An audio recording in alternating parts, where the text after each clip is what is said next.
आज मैं आपको बताऊंगी हमारे देश में स्टार्ट हो चुकी 21st लाइफ स्टॉक सेंसस में किस तरीके से डेटा फीड करते हैं।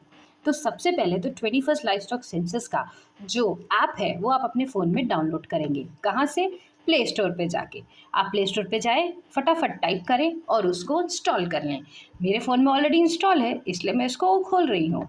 जैसे ही आप इसको ओपन करेंगे वैसे ही आपको ये पेज दिखाई देगा। अब ये पेज में कौन कौन डेटा फीड कर सकता है ये तो मुझे नहीं पता, बट मैं ये वीडियो बना रही हूँ सिर्फ और सिर्फ हमारे इनोमिनेटर्स के लिए, जिनके लिए आई होप ये वीडियो बहुत हेल्पफुल होगी कि आप किस तरीके से डेटा कलेक्ट कर तो लाएंगे और उसके साथ साथ आप कैसे उसको फीड करते जाएंगे। तो फटाफट से अपना यूज़र नेम जो कि आपकी आईडी है वो डालें और सही पासवर्ड डालें और लॉगिन करें।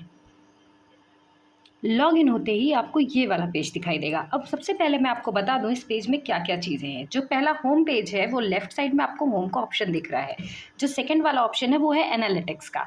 जैसे ही आप इसमें जाएंगे तो इस एनालिटिक्स में आपको वो पता चलेगा कि आपने कितना डेटा फीड कर लिया है, कितने गाँव बचे हैं या एक्सेट्रा एक्सेट्रा। और लास्ट में आपको एक सेटिंग का मोड दिख रहा है लेफ्ट कॉर्नर में। ये सेटिंग से आप अपनी लैंग्वेज भी चेंज कर सकते हैं अगर आपको इंग्लिश में प्रॉब्लम है तो। चलिए अब चलते हैं डेटा फीड करने में। डेटा फीड करने के लिए सबसे पहले आपको अपना विलेज सेलेक्ट करना होगा, जो कि आप राइट कॉर्नर में देख सकते हैं। तो चलिए विलेज सेलेक्ट करते हैं। जैसे ही आपका ऑप्शन सेलेक्ट विलेज करेंगे वैसे आपको स्टेट, डिस्ट्रिक्ट, तहसील और सब मांगेगा। सब डेटा फीड करते ही आप उसको सेव करें। तो चलते हैं विलेज सेलेक्ट करने के साथ साथ अब हम चलते हैं हाउस होल्ड की कैटेगरी पे। आप हाउस होल्ड कैटेगरी पे क्लिक करें। हाउस होल्ड कैटेगरी पे क्लिक करने के बाद आपको कुछ इस टाइप का पेज दिखाई देगा। इसमें आपको ऐड न्यू का ऑप्शन दिख रहा है, आप उस पर क्लिक करें। अब यहाँ आती है सबसे महत्वपूर्ण बात। जैसे ही आप ऐड न्यू पे क्लिक करेंगे आपको 4 ऑप्शन दिखाएगा हाउस होल्ड के। इस हाउस होल्ड के 4 ऑप्शन में आपको सबसे ज़्यादा ध्यानपूर्वक फीड करना है, क्योंकि आपको पता होना चाहिए जिस भी आप घर जा रहे हैं वो घर किस कैटेगरी के अंदर आता है। तो सबसे पहले हम बात करते हैं हाउस होल्ड की।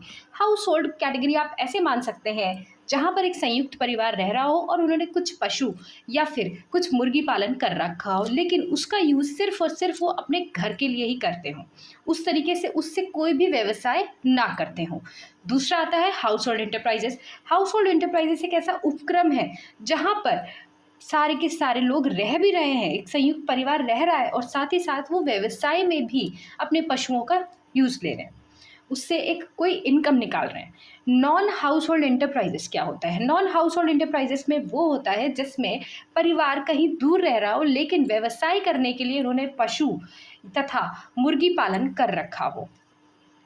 जैसे ही आप नेक्स्ट कैटेगरी पे जाएंगे वो आता है इंस्टीट्यूशन। इंस्टीट्यूशन एक ऐसी संस्थान जहाँ पर पशु हमारे रखे हुए हैं। वो संस्थान हमारी मंदिर हो सकता है, मस्जिद हो सकता है या फिर कोई गौशाला भी हो सकती है। तो आप इसमें हम नॉर्मल कैटेगरी का सिलेक्ट कर रही हूँ अभी। हाउस होल्ड कैटेगरी के बाद बाकी की 3 कैटेगरीज आपको नेक्स्ट वीडियो में समझाऊंगी। तो चलिए हाउस होल्ड पे क्लिक करते हैं। हाउस होल्ड सेलेक्ट करके आप अप्लाई करें। आपको कुछ इस टाइप का पेज दिखाई देगा। इस पेज में आपको फिल करना है घर के मुखिया का नाम तथा उनका पता। साथ ही साथ आपको उनका जेंडर सेलेक्ट करना है, पुरुष है या महिला। साथ ही आपको ये सिलेक्ट करना है कि क्या वो लाइव स्टॉक रख रहे हैं यानी उन्होंने पशु रखे हुए हैं या फिर मुर्गी पालन कर रहे हैं या फिर वो दोनों ही कर रहे हैं। उन दोनों की कैटेगरी के हिसाब से आपको लेना है। उनका ऑक्यूपेशन क्या है यानी वो क्या काम करते हैं वो लिखना है। वो कितने पढ़े लिखे हैं उसके अकॉर्डिंग आप सिलेक्ट कर सकते हैं, कम पढ़े लिखे हैं या ज़्यादा पढ़े लिखे हैं उस हिसाब से कैटेगरी में। सोशल स्टेटस में कौन सी कैटेगरी को वो बिलोंग करते हैं वो आपको लिखना है। उसके साथ आपको लिखना है कि क्या वो कोई भी फाइनेंशियल सपोर्ट अवेल कर रहे हैं इस चीज़ से या नहीं, ये करना है, यानी उनको इससे कुछ आर्थिक मदद मिल रही है या फिर नहीं। उसके बाद आपको फिल करना है उनके पास कितनी ज़मीन है वो मेंशन करना है। फिर उसके साथ ही साथ आपको मेंशन करना है कि पुरुष या महिला घर का कौन सा सदस्य सबसे ज़्यादा समय अपने पशुओं के साथ निकाल रहा है, उसको यहाँ पे आपको फिल करना है। साथ ही आपको फिल करना है क्या वो चरवाहा की कैटेगरी में आते हैं, चरवाहा वालों में आते हैं या नहीं। साथ ही साथ आपको फिल करना है कि क्या उनकी जो मेजर इनकम है वो यहाँ से आ रही है या फिर इसके अलावा उन्होंने कोई और व्यवसाय भी कर रखा है। ये सारी डिटेल्स तो आपको फिल करनी ही करनी है। इसके साथ साथ जो नीचे ऑप्शनल डिटेल्स हैं वो आप फिल कर सकते हो या स्किप भी कर सकते हो, क्योंकि ये ज़रूरी नहीं है सबके पास अवेलेबल हो। तो चलिए मैं एक ऐसा डेटा फिल करके आपको आगे प्रोसीड कराती हूँ। ये मैंने डेटा फिल कर लिया है। अब मैं इसको सेव एंड नेक्स्ट पे जाती हूँ। आपको ये पेज दिखेगा और इस पेज के बाद आपको ऐड एनिमल पे क्लिक करना है। अब कुछ इस टाइप का पेज आपके पास आएगा। अब आपको यहाँ से आपको एनिमल फीड करना है, लेकिन उससे पहले आपको पास जो डेटा है उसमें आपके पास सारी इन्फॉर्मेशन होनी चाहिए। अगर पशु टैग्ड है तो आपको टैग्ड कैटेगरी में जाके ही ऐड एनिमल करना है। जैसे ही आप टैग कैटेगरी में जाके ऐड एनिमल करेंगे तो आपको उसकी टैगिंग आईडी, उसकी स्पीशीज़, उसकी कैटेगरी एक्सेट्रा सब फीड करना है। मैं यहाँ पर आपको एक अनटैग्ड कैटेगरी का एनिमल फीड करके दिखा रही हूँ। अनटैग कैटेगरी में मैंने जो सेलेक्ट किया है वो मवेशी सेलेक्ट किया है, यानी गाय। तो मैंने वो ले लिया है, उसके साथ उसकी कैटेगरी मेंशन करी है, उसका जेंडर मेंशन किया हुआ है। साथ ही साथ मुझे ये नहीं पता था कि वो कौन सी ब्रीड की है, तो फिर मैं उसकी जो ब्रीड क्लास है वो आप प्योर सेलेक्ट करेंगे।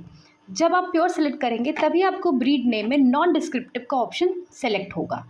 अदरवाइज़ अगर आप ग्रेडेड करेंगे तो उसमें ऐसा कुछ भी नहीं आएगा। नेक्स्ट आप उसकी एज सेलेक्ट करेंगे, उसका क्या पर्पस है, क्या वो दूध देने के काम आ रही है या और किसी काम आ रही है वो लिखेंगे, और उसके बाद कितने नंबर ऑफ़ एनिमल्स हैं वो मेंशन करेंगे। करने के साथ ही साथ आप उसको सेव कर देंगे। जैसे आप सेव करेंगे, अगर आपके पास दूसरी कैटेगरी भी है, यानी आपने गाय कर ली है, सपोज़ उसके पास बकरी भी है, तो आप बकरियां भी इस टाइप से ही फीड कर सकते हैं। वो टैग्ड है या अनटैग्ड है, उसी स्पीशीज़ की कैटेगरी में जाके आपको जो भी पशु लग रहा है वो पशु सेलेक्ट करेंगे और उसके साथ साथ आप उसकी सारी डिटेल्स फिल करेंगे और सेव करेंगे। जैसे ही आप ये सेव करेंगे, इसके बाद आप सेव एंड नेक्स्ट पे जाएंगे। जैसे सेव एंड नेक्स्ट पे जाएंगे, अगर आपने जो भी सेलेक्ट कर रखा था उसमें सिर्फ लाइव स्टॉक सेलेक्ट किया हुआ था तो इसके बाद ये सेव हो जाएगा, लेकिन अगर लाइव स्टॉक के साथ पोल्ट्री भी था तो आपको पोल्ट्री वाली पेज पे ले जाएगा। अब ये पोल्ट्री वाला डिटेल्स आपको इस तरीके से दिखेगा और आइए इस पर फिल करते हैं ऐड पोल्ट्री पे क्लिक करके।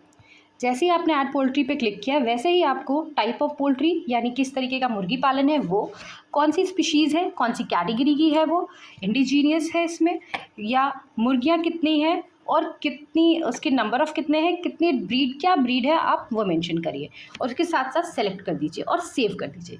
सेव करने के साथ आपको 2 बार सेव एंड नेक्स्ट करेंगे। यहाँ पर आपको एक प्रीव्यू डिटेल मिलेगा जिसमें आपने जो भी फिल किए हैं वो सही कैटेगरी में है या नहीं, एक बार चेक कर सकते हैं आप कि 5 अनटैग्ड एनिमल हमने फीड किए हैं और पोल्ट्री काउंट में हमने 7 किए हैं। इसके बाद आप जैसे ही ओके क्लिक करेंगे वैसे ही आपके पास ये पेज आ जाएगा और आप वापस से सेव एंड नेक्स्ट करते ही आपके पास ये डिटेल फिल हो जाएगी और मुखिया का नाम के साथ उसका सारी डिटेल्स आ जाएगी। इस तरीके से आप अपनी सारी डेटा फीड कर सकते हैं। अगर आपको वीडियो अच्छी लगी हो तो लाइक सब्सक्राइब ज़रूर करें। Thank you so much.